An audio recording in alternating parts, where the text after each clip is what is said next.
صل على سيدنا ومولانا محمد وعلى سيد. ناظرین و سامعین، اس دوران ہمیں جوائن کیا ہے ہمارے لسنرز ہیں محمد یاسین صاحب. کہتے ہیں السلام علیکم. جی وعلیکم السلام. یہ کہتے ہیں کہ کوئی ایسا وظیفہ بتا دیں جس سے چہرہ نورانی ہو جائے. جی میں عرض کرتا ہوں، چہرہ نورانی تب ہوتا ہے جب اللہ کے پیارے حبیب صلی اللہ علیہ وآلہ وسلم سے محبت کی جائے. یہ سب سے بڑا وظیفہ ہے. درود پاک کی کثرت کریں، انشاءاللہ چہرہ نورانی ہو جائے گا. اور اس کے ساتھ ساتھ دیگر جو اجزاء آپ نے شامل کرنے ہیں اپنے چہرے کو نورانی بنانے کے لیے، وہ اخلاص ہے. ہر عمل اللہ کی رضا کے لیے کریں، چھوٹے سے چھوٹا کام، بڑے سے بڑا کام، صرف اور صرف اللہ کی رضا اور خوشنودی کے لیے، اللہ کے پیارے حبیب صلی اللہ علیہ وآلہ وسلم کی رضا اور خوشنودی کے لیے کریں. اور پھر چاہے وہ تلاوت قرآن مجید ہو، چاہے وہ نماز ہو، چاہے وہ روزہ ہو، چاہے آپ زکوٰۃ ادا کر رہے ہوں، چاہے آپ صدقات اور خیرات دے رہے ہوں، حتیٰ کہ دنیاوی معاملات بھی سر انجام دے رہے ہیں، تو اس میں آپ اگر کما رہے ہیں تو حلال اور جائز رزق کمائیے، اور نیت یہ رکھیے کہ اللہ اور اللہ کے پیارے حبیب صلی اللہ علیہ وآلہ وسلم کی تعلیمات کے مطابق میں کاروبار کروں گا، میں جاب کروں گا، میں کام کروں گا، اور اس سے حلال رزق کماؤں گا، کیونکہ رزق حلال کمانا یہ بھی عین عبادت ہے. تو جب آپ حلال رزق کمائیں گے اور پھر یہ بھی نیت کر لیں کہ میں اس کے ذریعے سے اپنے والدین کی خدمت کروں گا، اپنے بیوی بچوں کا نان و نفقہ پورا کروں گا، ان کے جو حقوق ہیں وہ پورے کروں گا، اور اس کے ساتھ ساتھ اگر اللہ نے توفیق دی، اللہ تعالیٰ نے برکتیں دیں، تو جو پیسہ مجھے اضافی حاصل ہوگا اللہ کے راستے میں بھی خرچ کروں گا، اللہ کی مخلوق ضرورت مندوں مستحقین پر بھی خرچ کروں گا. اور اگر فرض حج جو ہے وہ واجب ہو جاتا ہے، فرض ہو جاتا ہے، تو پھر حج بھی کروں گا، اور اللہ کے پیارے حبیب صلی اللہ علیہ وآلہ وسلم کی بارگاہ میں آپ کے در اقدس پر حاضر بھی ہوں گا. تو بس یہ ان چیزوں کو اپنا لیجئے. حسد، بغض، کینہ، برے خیالات اپنے دل و دماغ سے، قلوب و اذہان سے نکال دیجئے. تو ان اعمال کو اخلاص اور رضا کے ساتھ کریں گے تو انشاءاللہ تہجد بھی ساتھ کوشش کیجئے، پڑھیے. یعنی اللہ کے پیارے حبیب صلی اللہ علیہ وآلہ وسلم سے محبت بھی، درود پاک کی کثرت بھی، اور آپ کی سیرت پاک کی پیروی بھی، یہ کیجئے اخلاص کے ساتھ. دیکھیے انشاءاللہ چہرہ روشن منور ہو جائے گا. اور اولیاء کاملین صالحین ان کی بارگاہ میں بھی بیٹھیے جو حقیقی روشن منور چہرے والے ہیں، جو قرآن و سنت کی پیروی کرنے والے ہیں. ناظرین و سامعین، ان کے علاوہ ہمیں جوائن کیا یاسر نعیم صاحب نے. یہ کہتے ہیں السلام علیکم. جی وعلیکم السلام. کہتے ہیں سر آپ کا پروگرام بہت اچھا ہے، اور آپ کو رمضان کی مبارک ہو. حضور غوث اعظم رضی اللہ عنہ کے ولادت باسعادت کے اس یوم غوث اعظم کی بھی مبارک ہو. جی بہت شکریہ آپ کا. خیر مبارک آپ کو بھی، تمام لسنرز ویورز کو بھی رمضان المبارک کی بھی ڈھیروں خوشیاں مبارک ہوں. حضور غوث اعظم رضی اللہ عنہ آپ کا یوم ولادت باسعادت بھی مبارک ہو. ناظرین و سامعین، ان کے علاوہ ہمیں جوائن کیا عارف صاحب نے. یہ کہتے ہیں السلام علیکم. جی وعلیکم السلام. کہتے ہیں کہ میری بیوی اور بڑا بیٹا مجھ پر اور دیگر بچوں پر ظلم کرتے ہیں، اور وہ اللہ کے اور میرے نافرمان ہیں. جی بہت برا عمل ہے. اگر آپ کی بیوی اور آپ کا بڑا بیٹا مجھ گناہگار کو سماعت کر رہے ہیں، تو میں یہی محبت کے ساتھ کہوں گا کہ اللہ اور اس کے پیارے حبیب صلی اللہ علیہ وآلہ وسلم کی بے شک حقیقت میں آپ نافرمانی کر رہے ہیں، اور بیوی پر اپنے شوہر کی اطاعت واجب ہے. ہاں اگر شوہر کوئی غیر شرعی کام کہتا ہے، اللہ اور اس کے پیارے حبیب صلی اللہ علیہ وآلہ وسلم کی نافرمانی کا کوئی حکم دیتا ہے، تو اس میں فرما برداری واجب نہیں ہے. لیکن اس کے علاوہ دیگر تمام معاملات میں بیوی پر یہ ضروری ہے، واجب ہے کہ وہ شوہر کی فرما برداری کرے. نبی رحمت صلی اللہ علیہ وآلہ وسلم کے فرامین اگر ہم مد نظر رکھیں، ہماری مائیں بہنیں بیٹیاں خواتین اسلام، تو کبھی ایسا معاملہ نہ ہو. نبی کریم رؤوف الرحیم علیہ الصلاۃ والتسلیم کے سامنے جب ایک اونٹ نے سجدہ کیا، تعظیم کی، تو چونکہ جانور اور یہ شریعت کے پابند نہیں ہیں، تو اس موقع پر صحابہ کرام رضوان اللہ تعالی علیہ مجمعین نے عرض کیا، یا رسول اللہ صلی اللہ علیہ وسلم، ہم ان جانوروں سے زیادہ اس بات کے حقدار ہیں کہ ہم آپ کو سجدہ کریں۔ تو نبی کریم رؤوف الرحیم علیہ الصلاۃ والتسلیم نے ارشاد فرمایا کہ اگر کسی بندے کے لیے یہ جائز ہوتا، یہ مشروع ہوتا کہ وہ کسی بندے کو سجدہ کرے، تو پھر بیوی کو حکم دیا جاتا کہ وہ اپنے شوہر کو سجدہ کرے۔ تو بیوی کے لیے شوہر کا مقام یہ ہے، اسی وجہ سے عام طور پر مجازی خدا بول دیا جاتا ہے۔ تو بیوی پر اپنے شوہر کی اطاعت کرنا یہ واجب ہے۔ فالصالحات قانتات حافظات للغیب بما حفظ اللہ واللاتی تخافون نشوزهن فعظوهن واہجروهن فی المضاجع واضربوهن فإن أطعنکم فلا تبغوا علیہن سبیلا ان اللہ کان علیا کبیرا۔ اللہ سبحانہ وتعالی نے سورہ نساء میں خواتین کے حقوق بھی متعین کر دیے ہیں۔ شوہر جو ہے وہ خواتین کے حقوق پورے کرے گا، نان و نفقہ، لباس، کھانا اپنی حیثیت کے مطابق ان کو بہم پہنچائے گا۔ اور پھر خواتین کیسی ہونی چاہیے، بیویاں کیسی ہونی چاہیے، اللہ سبحانہ وتعالی نے ارشاد فرما دیا فالصالحات، صالحات ہوں، نیک ہوں، قانتات، قناعت گزار ہوں، اللہ کے حبیب اور اپنے شوہروں کی فرما بردار ہوں، قناعت کرنے والی ہوں، جو مل جائے اس پر صبر و شکر کریں۔ حافظات للغیب بما حفظ اللہ، اپنے شوہر کی غیر موجودگی میں اپنی عفت و عصمت کی بھی حفاظت کرنے والی ہوں، شوہر کے گھر کی، بچوں کی دیکھ بھال کرنے والے ہوں، مال و دولت کی دیکھ بھال کرنے والی، حفاظت کرنے والی ہوں۔ یہ بیویوں پر فرض ہے، یہ اللہ کا حکم ہے۔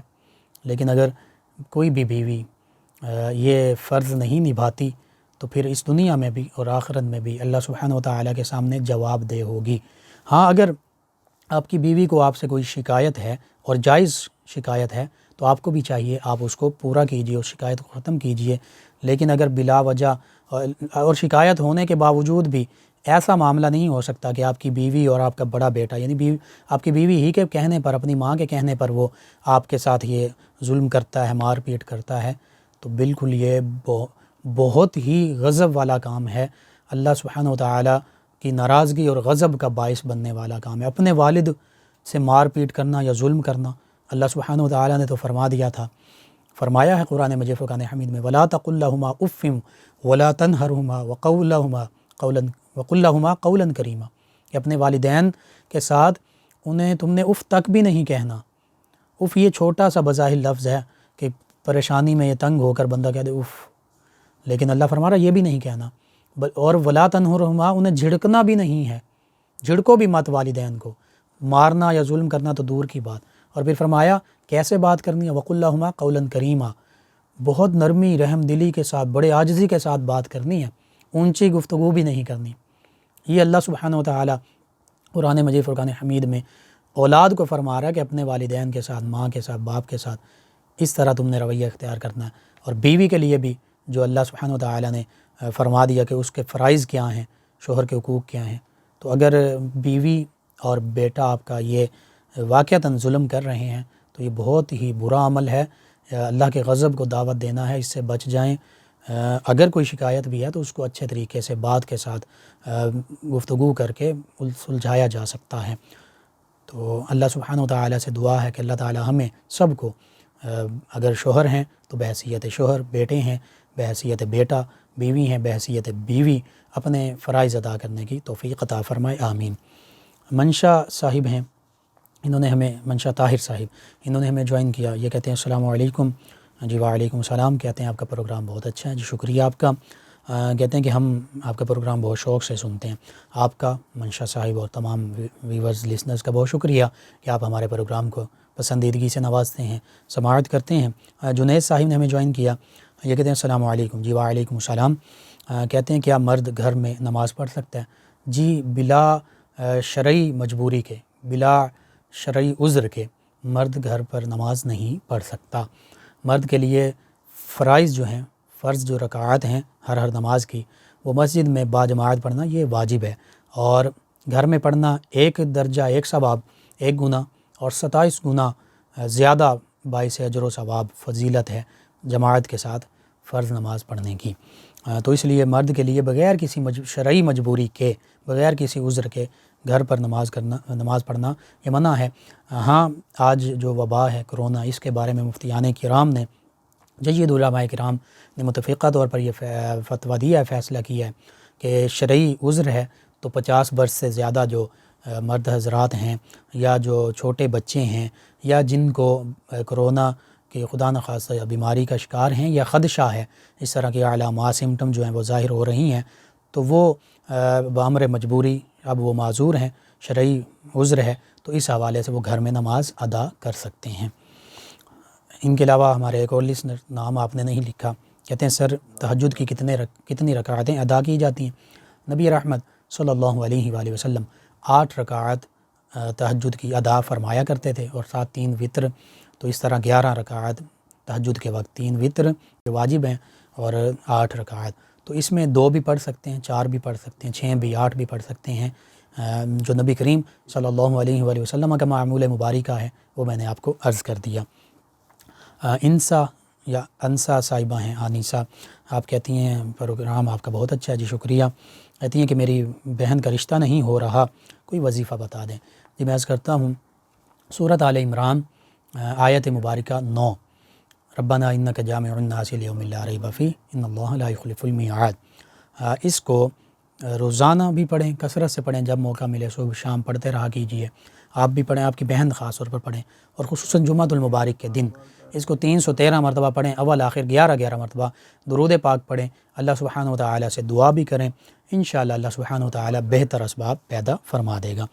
ناظرین و سامعین، آپ کے جو سوالات کے جوابات آپ کو بتائے جاتے ہیں، وظائف جو بتائے جاتے ہیں، آپ ہمارے یوٹیوب چینل یاد الہی، یعنی YEE_ILAHI یوٹیوب چینل یاد الہی سے ان کو ڈاؤن لوڈ کر کے دیکھ سکتے ہیں، سن سکتے ہیں۔ اس کے لیے یوٹیوب چینل یاد الہی کو سبسکرائب بھی کیجئے، لائک بھی کیجئے، کمنٹس بھی کیجئے۔ جوائن کیا ہے عابد صاحب نے، کہتے ہیں السلام علیکم۔ جی وعلیکم السلام۔ کہتے ہیں کہ پروگرام بہت اچھا ہے، جی شکریہ، اور کہتے ہیں کیا ماسک پہن کر نماز ادا کی جا سکتی ہے؟ اسی طرح ہمارے ایک اور لسنر ہیں سید محمد حسنین رضا صاحب، انہوں نے بھی یہی سوال پوچھا ہے کہ ماسک پہن کر نماز ادا کی جا سکتی ہے یا نہیں۔ جی میں عرض کرتا ہوں، شرعی عذر کی بنا پر عام حالات میں ماسک پہن کر یا منہ ڈھانپ کر نماز پڑھنا اس سے منع کیا گیا ہے، لیکن شرعی عذر کی بنا پر ماسک پہن کر بھی نماز پڑھی جا سکتی ہے۔ یعنی اگر کسی کو یہ خدشہ ہے، اللہ تعالیٰ سب کو اپنی حفظ و امان میں رکھے، کہ کرونا کی بیماری کا شکار ہو جائے گا، وبا کا شکار ہو جائے گا، تو بالکل ماسک پہن کر وہ نماز پڑھ سکتا ہے، نماز ہو جائے گی۔ اور اس بارے میں آپ نے پوچھا کہ حوالہ یا علت، تو قرآن مجید فرقان حمید میں بھی ہے کہ جب اضطرار کی حالت ہو تو اس میں یعنی ایسی حالت ہو جائے کہ زندگی بچانی ہو، تو زندگی بچانے کے لیے کچھ حلال اور پاک اور طیب چیزیں کھانے کو نہیں مل رہیں، ایسا معاملہ ہو گیا، اضطرار کی کیفیت ہے، تو اس وقت حرام چیز جو ہے وہ بھی کھا سکتے ہیں، تو اضطرار کی حالت میں اجازت ہے۔ تو یہاں پر بھی یہ رخصت اسی وجہ سے ہے کہ اب اضطراری کیفیت ہے، ایک وبائی صورتحال ہے، تو اس وجہ سے ماسک پہننے کی رخصت ہے، اجازت ہے، پہنا جا سکتا ہے۔ یرید اللہ بکم الیسر ولا یرید بکم العسر، اللہ سبحانہ و تعالیٰ فرماتا ہے اللہ تعالیٰ تمہارے لیے آسانی چاہتا ہے، تمہارے لیے تنگی اور پریشانی نہیں چاہتا۔ تو اللہ سبحانہ و تعالیٰ نے دین اسلام نے جو ہمارے لیے رخصتیں، جائز رخصتیں جہاں جہاں دی ہیں، تو ہم ان رخصتوں پر عمل کر سکتے ہیں۔ ناظرین و سامعین، ان کے علاوہ ہمیں جوائن کیا محمد متین صاحب نے، کہتے ہیں السلام علیکم۔ جی وعلیکم السلام۔ کہتے ہیں آپ کا پروگرام بہت اچھا ہے، جی شکریہ، اور یہ کہتے ہیں کیا نوافل 2 رکعت ہی پڑھنا لازم ہے؟ 4 رکعت بھی پڑھے جا سکتے ہیں؟ جی بالکل، 4 رکعت بھی پڑھی جا سکتی ہیں، 4 رکعت کے بعد بھی سلام پھیرا جا سکتا ہے۔ محمد متین صاحب نے جوائن کیا، اور ایک ہمارے لسنر انہوں نے نام نہیں لکھا، کہتے ہیں بھائی پروگرام بہت اچھا ہے، جی شکریہ، نماز تراویح کا طریقہ بتا دیں۔ جی نماز تراویح 20 رکعات ہیں، اور 2 رکعات کے ساتھ پڑھی جاتی ہیں، اور امام صاحب اس میں جو حافظ صاحب ہوتے ہیں قرآن مجید فرقان حمید کی تلاوت کرتے ہیں۔ احادیث مبارکہ کے مطابق جو قیام اللیل ہے، رات کا قیام ہے، تراویح بھی اس میں شامل ہے، یہ سابقہ گناہوں کی بخشش کا ذریعہ ہے۔ ناظرین و سامعین، ان کے علاوہ ہمیں جوائن کیا عالیہ صاحبہ نے، وسیم عباس صاحب نے، شازیہ ظفر صاحبہ ہیں، یہ کہتے ہیں السلام علیکم۔ جی وعلیکم السلام۔ کہتے ہیں مفتی صاحب رمضان المبارک حضور غوث پاک اور پیر سید مہر علی شاہ علیہ الرحمہ ان کے دنوں کی مبارک ہو، ان ہستیوں کے صدقے سے دعا فرما دیں۔ جی خیر مبارک، آپ سب لسنرز کو بھی مبارک۔ جی اللہ سبحانہ و تعالیٰ سے یہ دعا ہے کہ اللہ تعالیٰ اپنے خوبصورت ماہ مقدس رمضان المبارک کے تصدق سے، حضور غوث اعظم رضی اللہ عنہ کے تصدق سے، حضور پیر سید مہر علی شاہ علیہ رحمہ آپ کے تصدق سے تمام مسلمانوں کی تمام پریشانیاں دور فرما دے۔ جو وبائی صورتحال ہے اس سے تمام لوگوں کو، تمام پاکستانیوں کو، تمام مسلمانوں کو اپنی حفظ و امان میں رکھے۔ اگر کوئی ان کا شکار ہو چکا ہے تو اللہ سبحانہ و تعالی مکمل صحت اور عافیت عطا فرما دے، آمین۔ اسد اللہ صاحب نے جوائن کیا، سلام کہا، جی شکریہ آپ کا، وعلیکم السلام۔ نورین مرزا صاحبہ ہیں، یہ کہتی ہیں السلام علیکم، جی وعلیکم السلام۔ کہتی ہیں بھائی آپ کو اور آپ کی پوری ٹیم کو رمضان المبارک کی اور حضور غوث پاک رضی اللہ عنہ کے دن کی ولادت باسعادت کی بہت بہت مبارک ہو۔ جی خیر مبارک آپ سب کو بھی مبارک ہو۔ نجیب اللہ صاحب ہیں، کہتے ہیں السلام علیکم، جی وعلیکم السلام۔ کہتے ہیں کہ سعودی عرب میں ایک شخص کے ساتھ مل کر میں نے کاروبار شروع کیا، لیکن 2 لوگوں کی وجہ سے اس سے میری ناراضگی چل رہی ہے، کوئی ایسا وظیفہ بتا دیں کہ آپس میں صلح ہو جائے۔ جی اس کے لیے آپ کوشش بھی کیجئے، لیس للانسان الا ما سعی، اور دوسرا آپ یا ودود یا رؤوف یا رحیم، اس کو 1001 مرتبہ پڑھیے، کسی بھی کھانے پینے کی چیز پر دم کر کے سحری یا افطاری کے وقت اگر ہو سکے کھلا دیجئے، یا ویسے دعا بھی ساتھ کر لیجئے، انشاءاللہ اللہ سبحانہ و تعالی آپ کے درمیان صلح کے اسباب پیدا فرما دے گا۔ ناظرین و سامعین، آپ کے جو سوالات کے جوابات عرض کیے جاتے ہیں، وظائف بتائے جاتے ہیں، آپ ہمارے یوٹیوب چینل یاد الہی یعنی YAAD /EILAHI یوٹیوب چینل یاد الہی سے انہیں ڈاؤن لوڈ کر کے دیکھ سکتے ہیں، سن سکتے ہیں، رہنمائی حاصل کر سکتے ہیں، اور اس کے لیے آپ یوٹیوب چینل یاد الہی کو سبسکرائب بھی کیجئے، لائک بھی کیجئے، کمنٹس بھی کیجئے۔ اللهم صل على سيدنا ومولانا